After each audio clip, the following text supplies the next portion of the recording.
Queridas irmãs, queridos irmãos, aqui conosco e os demais distantes fisicamente, mas conectados através das redes sociais.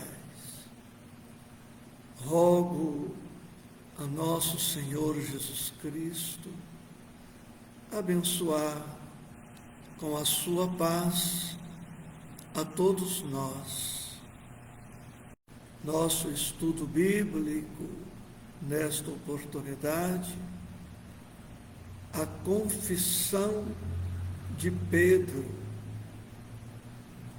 tema que se encontra nos 4 evangelhos, mas nesta oportunidade vamos nos fixar no texto de Lucas, capítulo 9, versículos 18 a 22.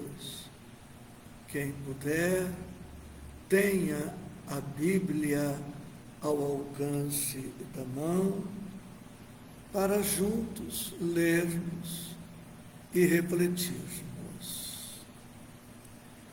E aconteceu que, estando ele só, orando, estavam com ele os discípulos e perguntou-lhes, dizendo: quem diz a multidão que eu sou? E respondendo eles, disseram: João o Batista, outros Elias, e outros que um dos antigos profetas ressuscitou. E disse-lhes: e vós, quem dizeis que eu sou? E respondendo Pedro, disse: o Cristo de Deus. E admoestando-os, mandou que a ninguém referissem isso, dizendo: é necessário que o Filho do Homem padeça muitas coisas e seja rejeitado dos anciãos e dos escribas, seja morto e ressuscite ao terceiro dia. Este é o texto que agora nos pomos a meditar sobre ele. No versículo 18, vemos que Jesus indaga dos discípulos: quem diz a multidão que eu sou? E no versículo 19, a resposta dos companheiros. Uns dizem que és João Batista, outros dizem que você é Elias, ou ainda um dos antigos profetas. Semanas atrás, nós vimos em nosso estudo o quanto o rei Herodes andava curioso, inquieto a respeito da pessoa de Jesus. Herodes desejava saber quem era de fato Jesus. Por curiosidade, por medo de vir a perder o trono essas inquietações humanas. E agora vemos que a multidão apresenta ideias, conceitos, visões diferentes.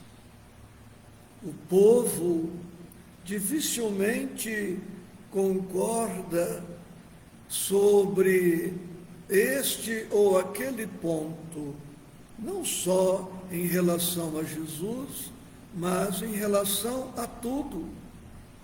As opiniões se dividem em todas as direções. Mas no versículo 20, Jesus pergunta agora diretamente para os discípulos: e vós, quem dizeis que eu sou? E Pedro, respondendo por ele e por todos os companheiros do discipulado, responde: o Cristo de Deus. Meus amigos, companheiros de estudos metódicos em torno do Evangelho, se nós nos afirmamos cristãos, espíritas ou profitentes de outras denominações, precisamos ter um entendimento muito claro, muito definido sobre o que pensamos a respeito do Mestre. Que os reis, príncipes, dominadores do mundo tenham lá suas inquietações, suas dúvidas, seus receios. Desculpemo-los na indecisão em que se encontram, que o povo se divida em opiniões diversas, também compreensível, dada a condição ainda muito limitada dos nossos irmãos de humanidade. Mas quanto a nós, se nos afirmamos discípulos do Senhor, implica reconhecer que nós o conhecemos, implica admitir que temos alguma intimidade com Ele, alguma intimidade com o Evangelho. E isto traz para nós, seus discípulos, sinceros e fiéis, o dever impostergável de confessá-lo. Daí o tema, a confissão de Pedro.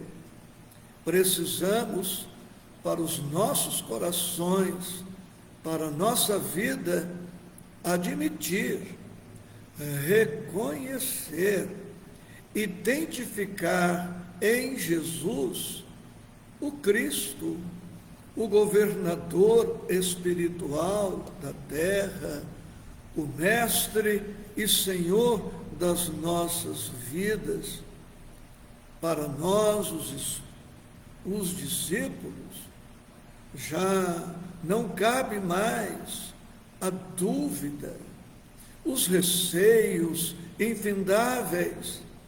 Precisamos de clareza em nosso posicionamento, clareza no compromisso com o Mestre, para que possamos dar testemunho.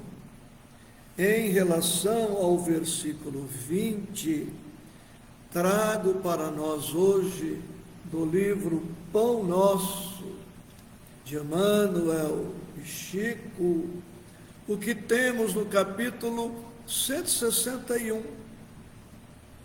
Vós que dizeis? Emmanuel se inspira no versículo 20 do capítulo 9 de Lucas e nos traz esta página. Nas discussões propriamente do mundo, existirão sempre escritores e cientistas dispostos a examinar o mestre na pauta de suas impressões puramente intelectuais, sob os pruridos da presunção humana. Esses amigos, porém, não tiveram contato com a alma do Evangelho, não superaram os círculos acadêmicos e nem arriscam títulos convencionais numa excursão desapaixonada através da revelação divina. Naturalmente, portanto, continuarão enganados pela vaidade, pelo preconceito ou pelo temor que lhes são peculiares ao transitório modo de ser, até que se lhes renove a experiência nas estradas da vida imperecível. Agora Emmanuel fala conosco. Entretanto, na intimidade dos aprendizes sinceros e fiéis, a pergunta de Jesus reveste-se de singular importância. Cada um de nós deve possuir opiniões próprias relativamente à sabedoria e à misericórdia com que temos sido agraciados. Palestras vãs acerca do Cristo quadram bem apenas a espíritos desarvorados no caminho da vida. A nós outros, porém, compete o testemunho da intimidade com o Senhor, porque somos usufrutuários diretos de sua infinita bondade. Meditemos e renovemos aspirações em seu evangelho de amor, compreendendo a impropriedade de mútuas interpelações com respeito ao Mestre, porque a interrogação sublime vem dele a cada um de nós e todos necessitamos conhecê-lo, de modo a assinalá-lo em nossas tarefas de cada dia. Ou seja, Jesus, nesta hora, está nos perguntando quem Ele é para nós. Precisamos ter clareza quanto a isto, reconhecê-lo, identificá-lo, revelá-lo, afirmá-lo, reafirmá-lo, dando o testemunho de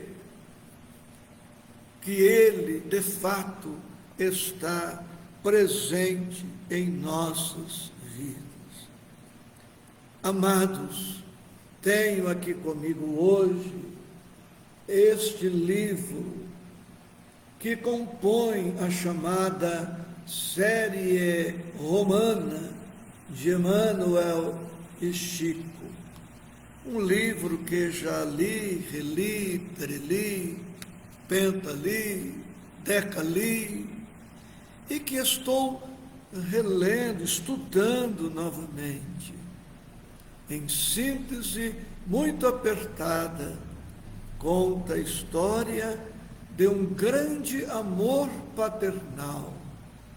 Quinto Varro, espírito de méritos extraordinários, por muito amar um filho de nome Tassiano, que se encontrava nas regiões escuras do sofrimento, procura Clódio, um mentor das esferas mais elevadas, e pede permissão para reencarnar e mais tarde receber Tassiano como seu filho, a fim de conduzir o filho de coração petrificado, de alma indiferente ao Cristo.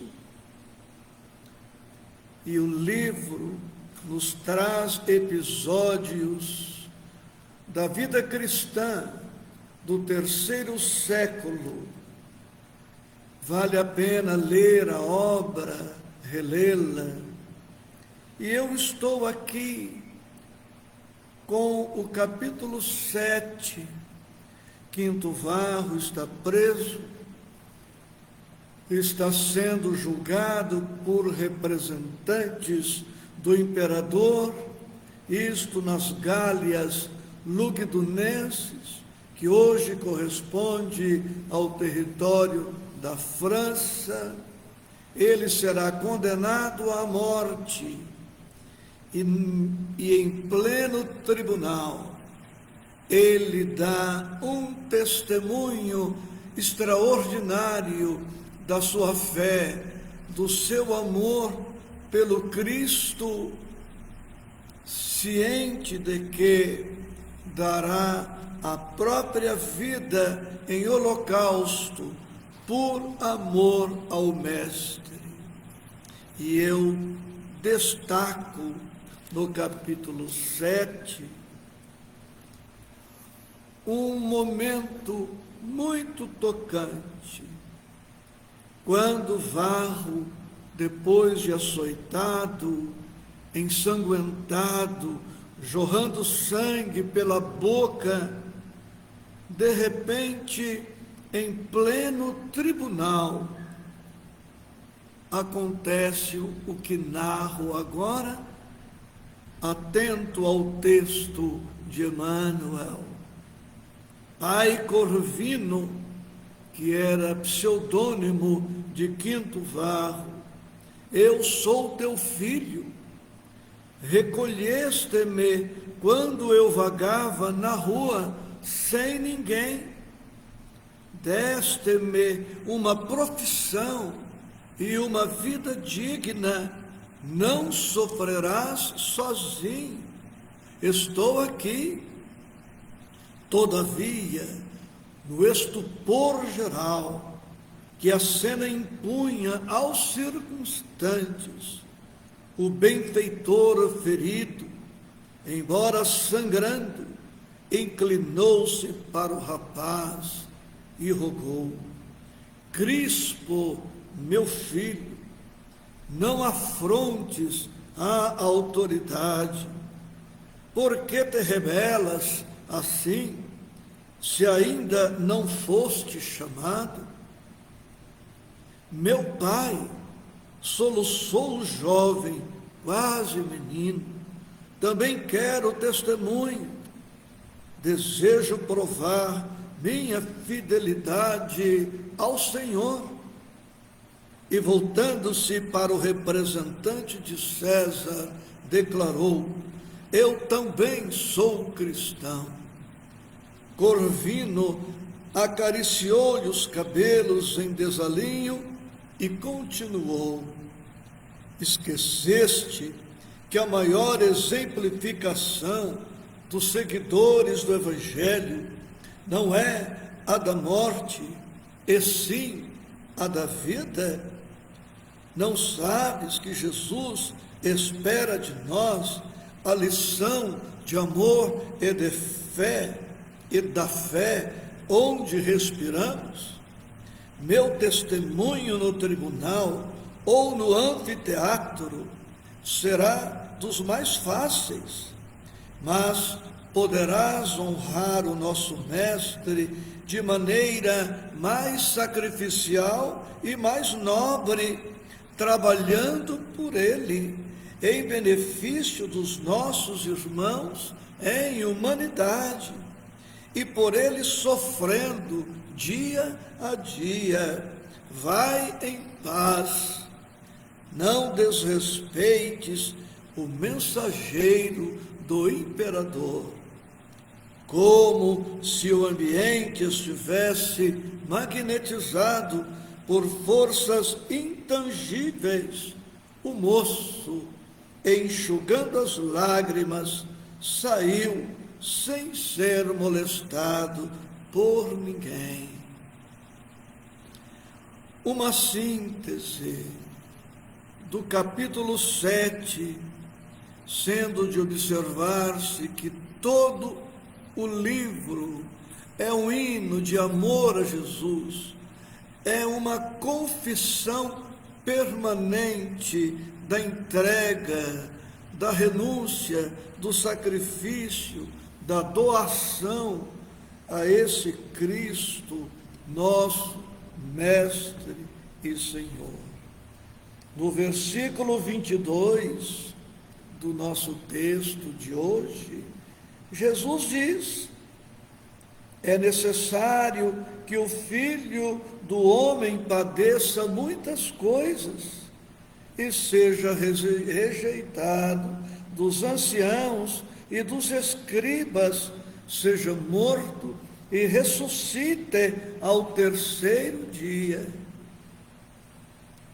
Após os discípulos confessarem, admitirem, reconhecerem que tinham